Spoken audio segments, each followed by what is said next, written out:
Baik, selamat pagi buat Semarang, buat teman-teman yang ada di kota-kota lain juga.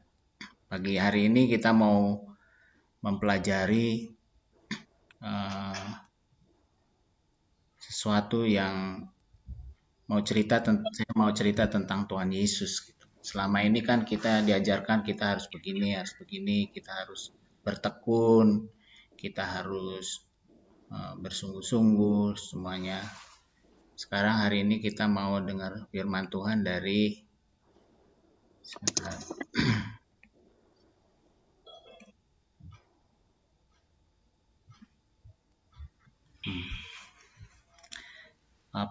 kita mau lihat Tuhan Yesus itu siapa sih sebenarnya. Ya.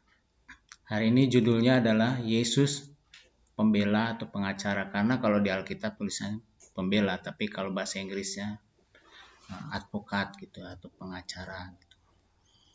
Kita dalam hidup ini dalam menghadapi permasalahan-permasalahan butuh perantara antara Allah dengan kita, dan Yesuslah pengantara itu ya. Mari saudaraku, kita lihat firman Tuhannya dari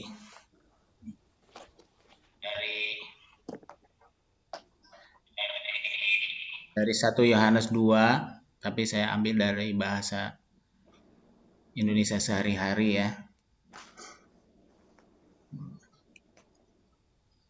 Firman Tuhannya 1 Yohanes 2 ayat 1 sampai 2. Berkata demikian. Anak-anakku, saya menulis ini kepada kalian supaya kalian jangan berbuat dosa.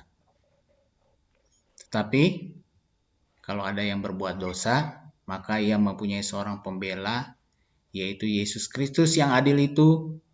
Ia akan memohon untuk kita di hadapan Bapa. Dengan perantara Yesus Kristus itulah dosa-dosa kita diampuni. Dan bukannya dosa-dosa kita saja, melainkan dosa seluruh umat manusia. Jadi berbuat dosa ini bisa aja terjadi dalam hidup kita ya ternyata. Makanya hari ini firman Tuhannya bilang pada kita supaya kita jangan berbuat dosa. Tetapi kalau kita berbuat dosa, kita mempunyai pembela, yaitu Yesus Kristus yang adil itu. Terjemahan yang lain, perantara.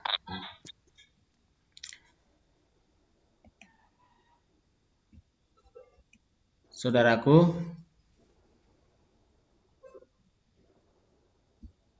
Allah kita ini ada di alam semesta sebagai Hakim Agung. Ini kalau kita gambarkan di suatu pengadilan di mana ada hakimnya, ada pembelanya, ada yang terdakwa, ada pendakwa, gitu ya. Mungkin cerita ini bisa memberi gambaran kepada kita ya. Allah adalah sebagai hakim tadi. Yesus Kristus sebagai pembela, kata firman Tuhan, atau pengacara Anda atau advokat. Iblis adalah pendakwa Anda. Firman Tuhan berkata demikian ya. Dan kita sebagai terdakwa itu sendiri. Si pendakwa, iblis sedang mendakwa Anda bahwa Anda telah melakukan kesalahan. Tadi berdosa itu ya. Anda telah melakukan pelanggaran. Maka pembela saudara membela Anda dan berkata, ya, kan tadi katanya si pendakwa itu, si iblis sedang mendakwa Anda di hadapan Allah, dan pembela saudara itu yang membela Anda berkata, Bapak, iblis benar dengan dakwaannya, tetapi aku telah membayar untuk apa yang dituduhkannya. Lalu pendakwa itu, si iblis melanjutkan lagi, bilang pada hakim, mendakwa kita, juga kamu belum cukup membaca Alkitab katanya. Kamu nggak abahnya belang bentong kata orang Sunda ya. Dan kamu belum berdoa. Dan pagi ini kamu telah mengerasani pendetamu atau tetanggamu gitu ya. Jadi iblis terus mendakwa kita bahwa Anda adalah orang-orang berdosa itu. Lalu pembela Anda yaitu Tuhan Yesus berkata lagi pada hakim, Bapak benar laporan iblis itu. Tetapi darahku telah membayar kekurangan dia. Lalu Allah Bapa menutup peradilan itu dan menutup kasus itu karena sudah selesai dan memenangkan haknya kepada kita. Iblis diusir. Ya. Kita adalah firman-Nya sering dibagikan bahwa kita adalah sekarang pemenang dari perkara itu. Sekarang Anda harusnya memaklumi sekarang bahwa Allah Bapa dengan adil menyatakan kepada Anda bahwa Anda tidak bersalah karena pembela Anda sudah menanggung dan membayar kesalahan Anda. Di 2 Korintus 5 ayat 21 bahasa Indonesia sehari-hari berkata gini, Kristus tidak berdosa, tetapi Allah membuat dia menanggung dosa kita, supaya kita berbaik kembali dengan Allah karena bersatu dengan Kristus.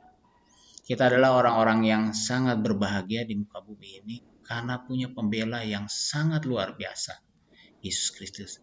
Sebagai pendosa, kita sekarang sudah menjadi pemenang dan pagi hari ini kita berdoa boleh datang menghampiri kerajaannya, menghampiri tahta Allah, menyatakan doa-doa kita bagi bangsa Indonesia, bagi orang-orang sakit, bagi orang-orang yang sedang berkesusahan, bagi diri kita sendiri. Kita adalah lebih daripada seorang pemenang. Tuhan Yesus telah menjadi pembela kita. Kita maju terus dalam doa dan jangan pernah berhenti untuk berdoa. Setelah Tuhan Yesus bangkit dari kubur, Yesus itu telah menjadi pembela dan pengacara Anda. Yesus berbeda dengan pengacara dunia yang kebanyakan fokusnya hanya keuntungan pengacara dunia itu sendiri. Jadi kemarin saya telepon adik saya, dia lagi berperkara dengan orang lain karena dia tidak mau bayar hutang gitu ya, musuhnya gitu ya. Lalu kata dia, nggak mudah seperti itu. Saya harus banyak keluar uang, kata dia, supaya perkaranya bisa menang. Gitu. Kalau Tuhan Yesus, kalau tadi pengacara dunia itu fokusnya pada diri sendiri. Ya. Tetapi kalau Tuhan Yesus, pembela kita yang sejati itu, berfokus pada kebahagiaan dan kesejahteraan Anda. Dia ingin Anda sehat. Dia ingin Anda berkemenangan. Dia ingin Anda pulih. Dia ingin Anda berkecukupan. Itulah pembela kita. Itulah pengacara kita di hadapan Allah. Itulah dia Tuhan kita Yesus Kristus. Pengorbanannya Tuhan Yesus itu sangat mahal sekali. Di masa pandemi ini pun Yesus pun sangat peduli dengan kebutuhan Anda. Sebagai pengacara atau pembela Anda, Yesus mau meyakinkan Anda bahwa apa yang dia derita di kayu salib adalah suatu yang berharga bagi penebusan Anda. Gak main-main. Dia membela dan mewakili Anda untuk memastikan akan kesembuhannya Anda, akan kebutuhannya Anda, akan keutuhannya Anda, akan perlindungan Anda, dan berkat lainnya diberikan kepada Anda. Bagian kita adalah bersandar selalu kepada pengacara kita.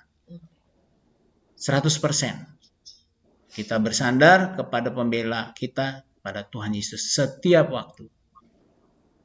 Saya menyarankan Anda baca lagi ya firman Tuhannya. Tidak hanya ayat 1 dan 2, teruskan ke ayat-ayat berikutnya. Di situ ada arahan apa yang harus kita lakukan. Demikian saudaraku, kita sekarang datang kepada pembela kita, membawa doa-doa kita, Doa.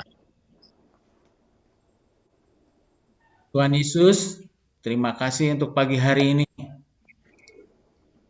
Kami membawa doa kami kepada Engkau ya Bapa di surga. Ya. Kami membawa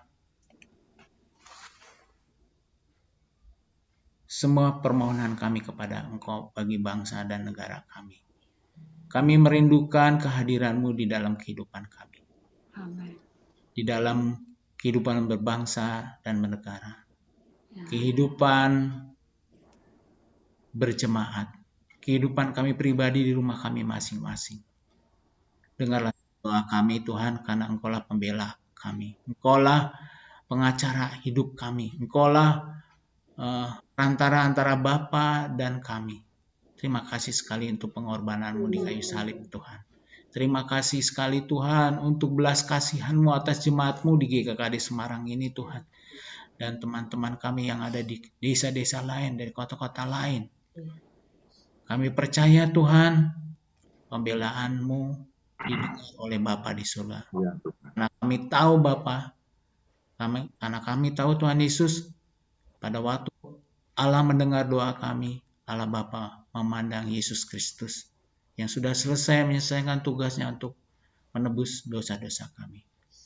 Oleh karenanya Tuhan, biarlah pagi ini dengan semangat kami berdoa kepada Tuhan. Dengarkan kiranya Tuhan doa-doa seru doa kami. Yang sakit boleh sembuh, yang berkekurangan boleh dicukupkan, yang sedang pontang-panting boleh diberikan pemulihannya Tuhan. Terima kasih ya Bapa. Di dalam nama Tuhan Yesus yang besar, kami berdoa dan mengucap syukur kepada Tuhan selama-lamanya. Amin. Silakan Pak, dilanjut. Bapak, pagi hari ini kami mengucap syukur untuk kebenaran firman-Mu Tuhan. Tuhan layak akan kami bukan karena semata-mata kami Tuhan,